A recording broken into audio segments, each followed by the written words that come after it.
किसान भाइयों, गेहूं में कम पैदावार होने के 5 प्रमुख कारण आज की वीडियो में हम आपको बताने वाले हैं। इन 5 वजह से अक्सर हमारी पैदावार कम रह जाती है।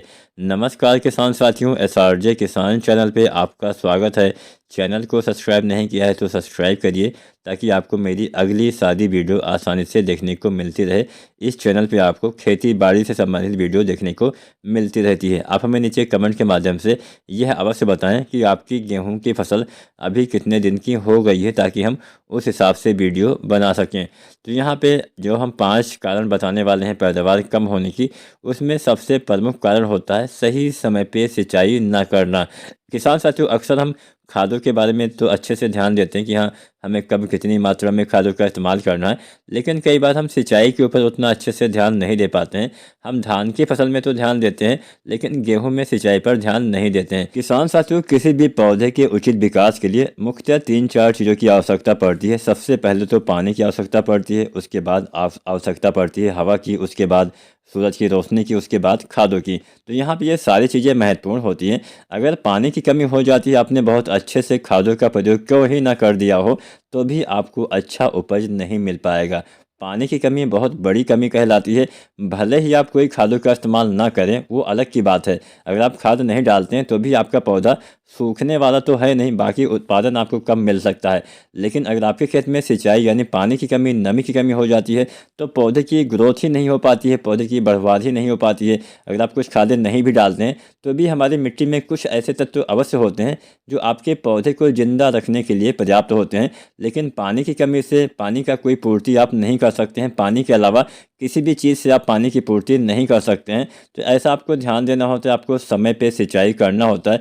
गेहूं की फसल में भी आपको सिंचाई पे ध्यान देना होता है। पहला पानी हल्का हल्का, पहला और अंतिम सिंचाई आपको हल्का हल्का करना है। बाकी आपको अपने हिसाब से, अपने मिट्टी के हिसाब से सिंचाई करनी है। हल्की मिट्टी में ज़्यादा और भारी मिट्टी में बहुत ज़्यादा पानी नहीं लगाना होता है, क्योंकि ज़्यादा दिन तक पानी भरा रहता है तो हमेशा नुकसान पहुँचाता है। पहला पानी तो अति आवश्यक होता है। पहला पानी 20-25 दिन पर आपको गेहूं में लगाना होता है। अगर नमी ज़्यादा हो तो 25-30 दिन पर भी आप पहला पानी लगा सकते हैं। तो पहला तो आपने सिंचाई पे ध्यान दे दिया। अब बारी आती है खाद की।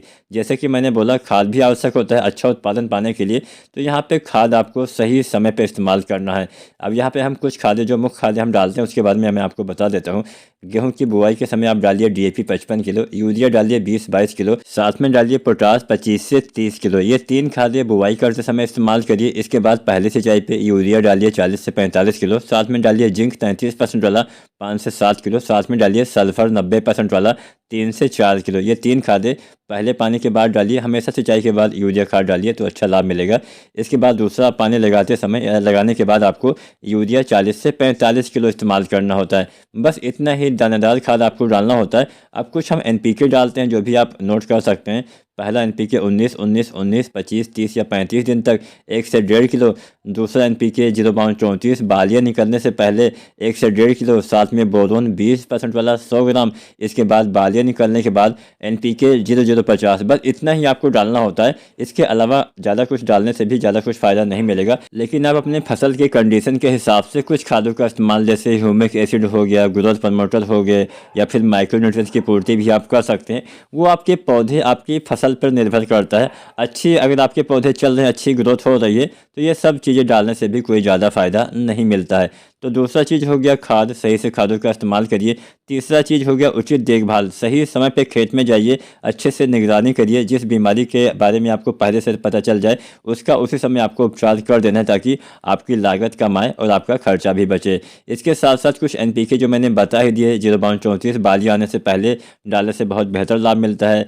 साथ में 0.050 बालियाँ निकलने के बाद 19-19-19 आपको लगभग 25 से 30 या 35 दिन तक इस्तेमाल करना होता है। अब यहाँ पे एक गलती हम अक्सर लगभग 99% किसान भाई करते हैं, ऑर्गेनिक खादों का इस्तेमाल नहीं करते हैं, जिससे मिट्टी में कार्बनिक तत्वों की कमी होने से पौधे में आप खादों का इस्तेमाल तो करते हैं, लेकिन पौधे उसका ज़्यादा उपयोग नहीं कर पाते हैं। तो आप कोशिश करिए, हर साल नहीं डाल सकते हैं तो हर दूसरे साल या तीसरे साल कम से कम गोबर की खाद, या फिर आपके वहाँ पे जो भी कंपोस्ट जो मिलती हो, जो ऑर्गेनिक कंपोस्ट मिलती है, मुर्गी वाली खाद, पत्तियों वाली खाद, या फिर कोई भी खाद जो आपके पास उपलब्ध हो, उसका इस्तेमाल कम से कम 2 साल में एक बार अवश्य करें, जिससे मिट्टी में भुरभुरापन भी बना रहता है, मिट्टी में कार्बनिक पदार्थों की कमी नहीं हो पाती है, जिससे पौधे आप जो भी खादों का इस्तेमाल करते हैं उसका अधिक से अधिक उपयोग कर पाते हैं। तो ऑर्गेनिक खादों का इस्तेमाल आपको कम से कम 2 साल में एक बार अवश्य करना चाहिए। गोबर खाद आसानी से मिलने वाली खाद है, कम से कम इसका इस्तेमाल तो कर ही सकते हैं।